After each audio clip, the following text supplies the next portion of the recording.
This is TW Wrestling Talk here with the 1 year anniversary edition of the TW Wrestling Talk channel, whatever you want to call it. Of course, now it's condensed channel with sports talk called TW Sports Talk. At least it's supposed to be called that. I'm having trouble for some reason. The display name is still TW Wrestling Talk, so however you want to look at it. Um, does I guess whatever floats your boat there. Um, Actually, this is actually a take two of this edition of TW Wrestling Talk. Of course, 1 year anniversary, and I have to do a double take. For some reason, I go to make the video. I go to look for the sound file that I put in the video, and it's not there. It's one of those things. It's happened before, um, but and I don't know why. I remember saving it, and yeah, it just wasn't there. So I realized I had to redo this edition of TW Wrestling Talk, and I wasn't very happy when I found that out sort of a hard way. And, yeah, I had a reaction like that. That was actually me and our this bubble hockey tournament this past weekend that me and my friends uh, called Berks Bubble Hockey League up here in Berks County, PA. Um, something we have fun with, and I'm the defending champion. We even have one of those plastic you know WWE World Heavyweight Championship belts that the winner of each tournament um holds that belt up. They get a picture or whatever. This time we took video footage of the finals, and yeah, it was a rather interesting game. Um, so yeah, I mean, a little bit of a funny wrestling inspiration there, I guess you could say. I mean, yeah, bubble hockey is something that I really enjoy, and a couple of my wrestling buddies also enjoy. So we kind of had that connection there with the wrestling belt, and being like the championship of our bubble hockey tournament. And I know it sounds silly, but I mean, gotta, little ways we have fun, and that's the important thing. Um, Now, moving on, I mean, as far as what's new in the WWE universe, or I don't like to call it that, but in the world of WWE, um, we basically have our two, probably the two biggest matches that are going to be, they're going to be featured on the Payback pay-per-view card. We have those pretty much set in stone after this past Monday on Raw. Um, we have, of course, the main event, for the WWE Championship, John Cena against Ryback, in what is now going to be a Three Stages of Hell match. Um, my thoughts on this was, I think it's a good idea.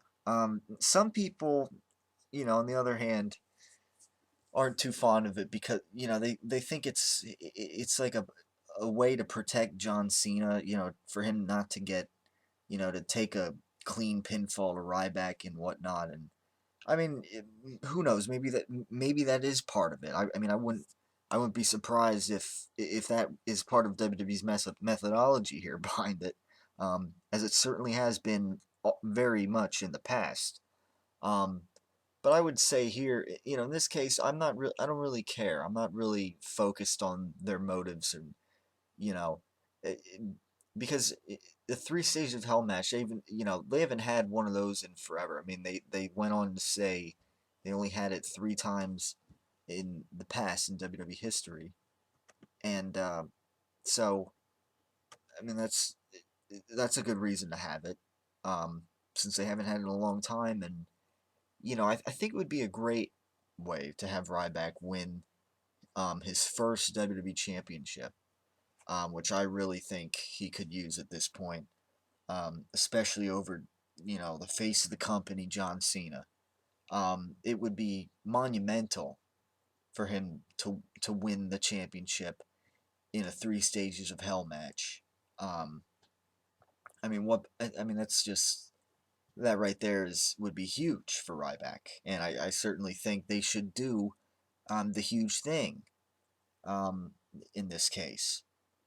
Uh, you know, you got the lumberjack aspect of it, and then you got the table match part of it in stage two, and then the ambulance match idea that Ryback originally, proposed. That'll be incorporated into it too. So that's good. No, I actually liked how they had John Cena, kind of say that, he was just gonna win. I mean, it's a little cocky in his baby face. I don't totally think that meshes quite right, but I at least liked how John Cena's not trying to make it sound obvious that it's gonna come down to a 1-1 tie, and then they go into then it comes down all down to the ambulance match, because obviously that's the way it's gonna go, I would think. Um, but they had John Cena make it sound like he was gonna pin Ryback in the lumberjack segment and then put him through a table also, and then just drag him into the ambulance just for the heck of it, even though he already has the match won. Um, so at least I thought that was a good touch, the way Cena kind of put that together. But I think, if I had to make an early prediction here, I would say that Cena wins the first part, the lumberjack match part, because we know how regardless of the circumstances, we know how tough it is sometimes for WWE to have John Cena get pinned. So I would say that Ryback takes the pinfall there. But then I say that he comes back in the table segment, puts John Cena through a table. And then, of course, you have it tied 1-1. And then, a lot of people I think would then be thinking, oh, well, then John Cena's going to get him back at the end. I would say then that Ryback, successfully drags Cena into the ambulance. At least that's an ideal way I think it would go. I mean, you have Ryback win. I've said before. I'll continue to say that um, until the ending bell rings in that match. Um, but Ryback could definitely use this WWE Championship, as WWE could definitely use a new legitimate WWE champion. Not another Alberto Del Rio, and another you know joke of a world or WWE champion. Um, a guy like Ryback that we can take legitimately, a guy that would probably make a great champion, I think, and that definitely deserves a run at the top. I mean, it's crunch time now, so you know, definitely a great opportunity to elevate Ryback in this three stages of hell match. Um, I'm definitely looking forward to that, but I don't know how much I'm looking forward to, um, you know, perhaps the John Cena promos in the in the coming couple weeks. I mean, you know, all kidding aside, that opening promo with John Cena. First of all, let me highlight the problems here that WWE has engulfed itself in, at least from my perspective, at least from a person that doesn't have a short term memory deficit. First of all, his promo, the way he opened it up, just sounded so formulatic.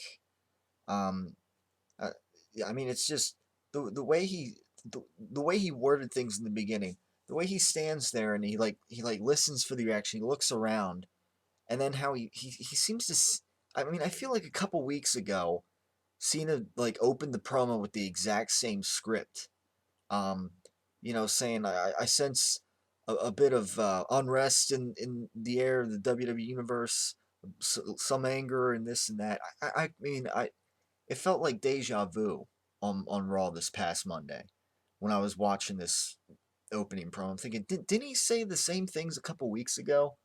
Um, you know, I mean, I obviously I'm not gonna go back and try to dig through promos and find this, but I mean, it's so formulaic the way Cena opens up these promos that sometimes it seems like he's just it's a retread of a former promo.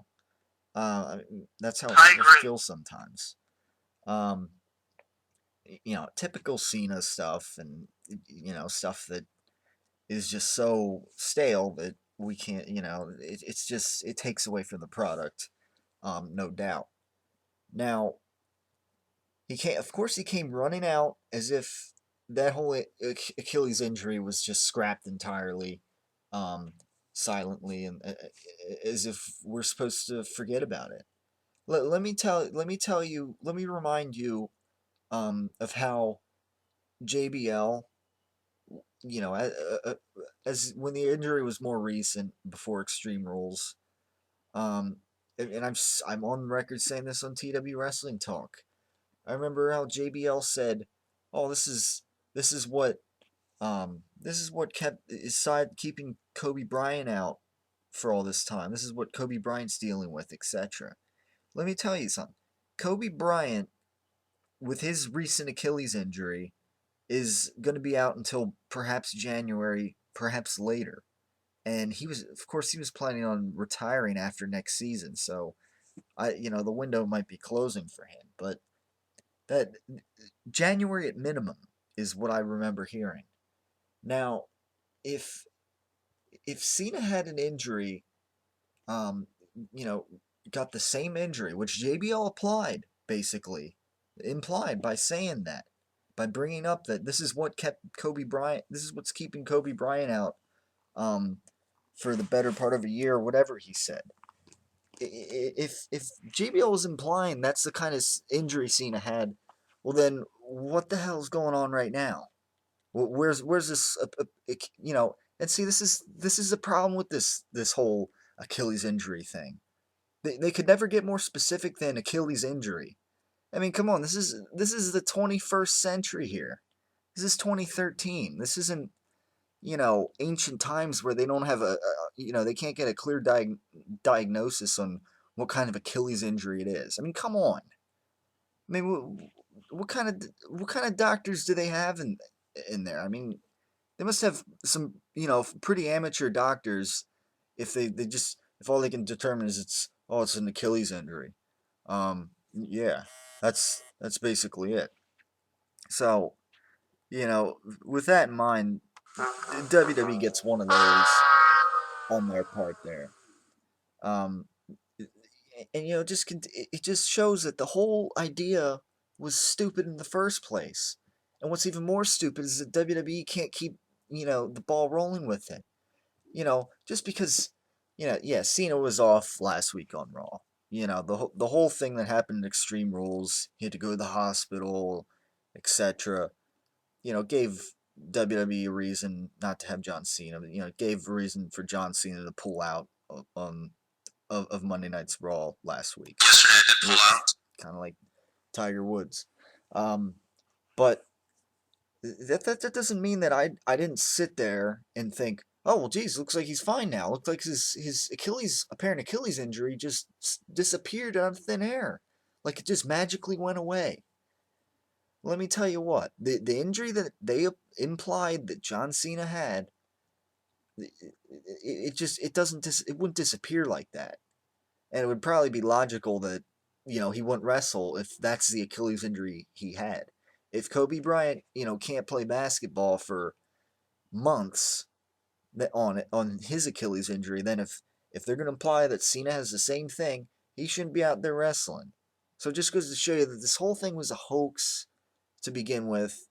I don't know why they thought of it, and it's these kind of mistakes that WWE just shouldn't make going forward if they want to have a good product put on that TV, um, in those arenas, etc. I mean that's all I'm asking. I'm not talking about, oh well, they still do these many ratings, and no, I'm just talking about you want a good program. That's you can't have that stuff. That's what I look for. A good program, a good WWE programming, and it's things like this that take away from that. Um, so that's there was I forget what it was. There was something else on my mind that I wanted to point out with this whole John Cena thing. Uh, oh man, uh, whatever. It was somebody said something and it was something off. But if it comes to me before the end of the show, um, I'll bring it back up. But for now, um, the best part of the night on Raw was the Paul Heyman on the highlight reel with Chris Jericho. That was to me that was the highlight of the night. I don't know how you could dispute that. I mean, Y2J doing his shtick in in a situation on the highlight reel, in a situation that sees him being used well. It was nice to see him on that on on the highlight reel doing something with doing a thing with Paul Heyman, of course, who's always great. Setting up a match with CM Punk at Payback. It's good seeing Jericho now going back to facing a guy like CM Punk rather than being a dance judge on the side of the ring with Fandango. I agree. That's th- th- thank you WWE for putting Jericho back where he belongs, and even and getting CM Punk back early. It seems. Um, of course, now Paul Heyman has this Kurt Axel new client thing going, but CM Punk is apparently going to be back sooner than I think most of us thought. A lot of people were speculating, he's going to take a few months to heal. But it looks like we're going to get him back, a couple months earlier than we thought. So I'm not gonna complain about that. I mean, CM Punk is CM Punk, and him and Jericho at Payback sounds good to me. Sounds like a plan. Um, the thing is, this time the scripts are flipped. These guys have faced each other a couple times in the past, but this time Punk's the heel, of course, and Jericho's the baby face in this like revived best of the world feud. No championship involved, so it's all fine with me.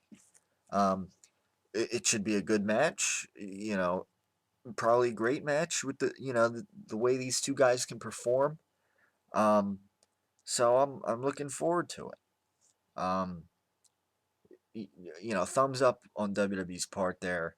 And again, they got a good two matches so far here. Obviously, the trend nowadays is that the biggest matches, the most important, are realized first before other ones.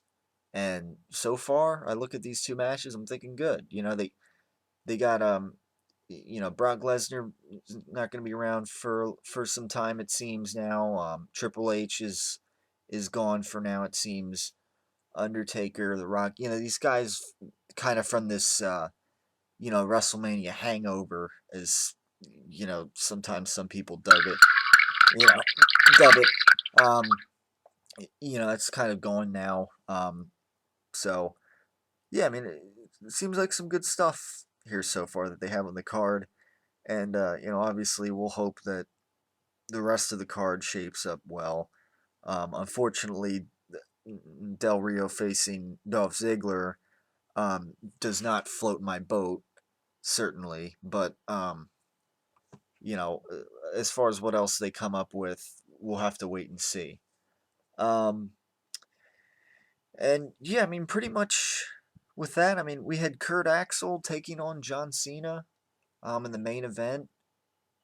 I liked what Kurt Axel and Heyman kind of had to say early on, like in that promo. I remember when they're setting up the match, like it was a simple yes and no question, and John Cena just like for whatever reason they have him beat around the bush and blah blah. Just have this typical John Cena filler until he even gets to a good the right answer. It's just kind of stupid stuff sometimes like that, but They had Kurt Axel, I think, is pretty decent, and yeah, I mean, it should be. It'll be interesting to see what else they do with him in the near future.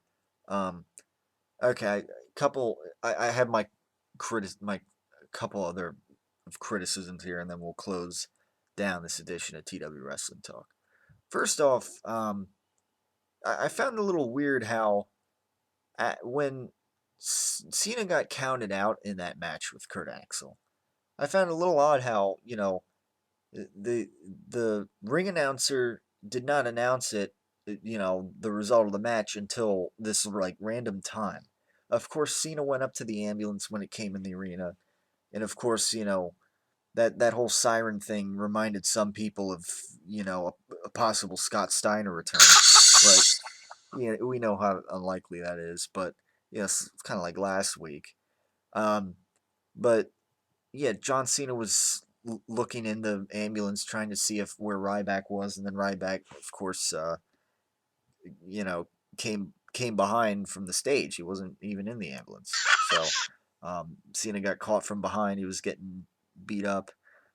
He gets like thrown off the stage, and then Ryback's like quick paces to the back, and then that's where all of a sudden, you know, a minute or so after the fact, that's when all of a sudden the announcement is made, winner by result of countout, Kurt Axel. So it was a little strange the timing there. Normally they just announce it right away, right when the ref tells them the match is over, etc. But for some reason, the timing of that announcement came at a rather random time. So I just found that a little odd. Um, but now the one final criticism, um, I think of this edition of TW Wrestling Talk is the John. I mean, it's not like my choosing. It's just things that I just notice, like that. How John Cena in recent weeks, and not even like sometimes even Ryback a little bit, but more so John Cena, how the guy will change his T-shirt. Like when he came out, he wore his yellow shirt in the beginning, and hat, and then later on he comes out to the ring for his match wearing a white shirt. And I think they showed him backstage, and he was wearing his white shirt too. Um, and I just wonder like what is going on here? Like, why does he have to change shirts to go out for a match? Like, oh, this is my match shirt tonight. This is Does he do that when he goes through his wardrobe? I mean, his array of shirts now that he has. I mean, soon he's going to be wearing more attires, more. He's going to be wearing a bigger variety of T-shirts and hats than moves he does in the ring. I mean, it's I gotta give myself one of those for that. It's getting a little silly. I mean, like I said, it's pretty soon they might as well just have a fashion show where they have John Cena come out sporting his yellow shirt, and then they have Ryback come out in his new like Harley vest, and then John Cena comes back out. The champ is here, white T-shirt, etc. And but whatever. It's I just find it odd, and I just wonder why. Like, okay, you're why would you change T-shirts? I mean, it's one thing if you're like Ryback and you have jeans on, you have the the Ryback Harley vest, I want to call it, and you know, and then you change into your match gear. That's a little different. But in John Cena's case, I don't understand what the whole thing is here with him. You know, I mean, I don't even want to know, but what the whose idea that is to hey John Cena, take that shirt off and put on your white one now. I mean, I don't know. Maybe John Cena stands back there and whatever. Um, that'll do it for this edition of TW Wrestling Talk. Now again, 1 year anniversary.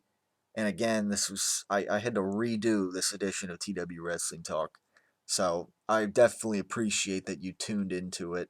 Um, if you got to this point, thanks as always for tuning into TW Wrestling Talk in general. Um, I definitely appreciate the viewership and those who have been watching for back since last year. Um, thank you. And it's a job well done by you guys, as Brock Lesnar would say. Um, things definitely will. Things have evolved certainly, um, and I hope to continue to. I want to get some feedback from you guys, and get some good discussion on here whenever I get the chance. Um, and that all comes from you guys, from you great listeners out there.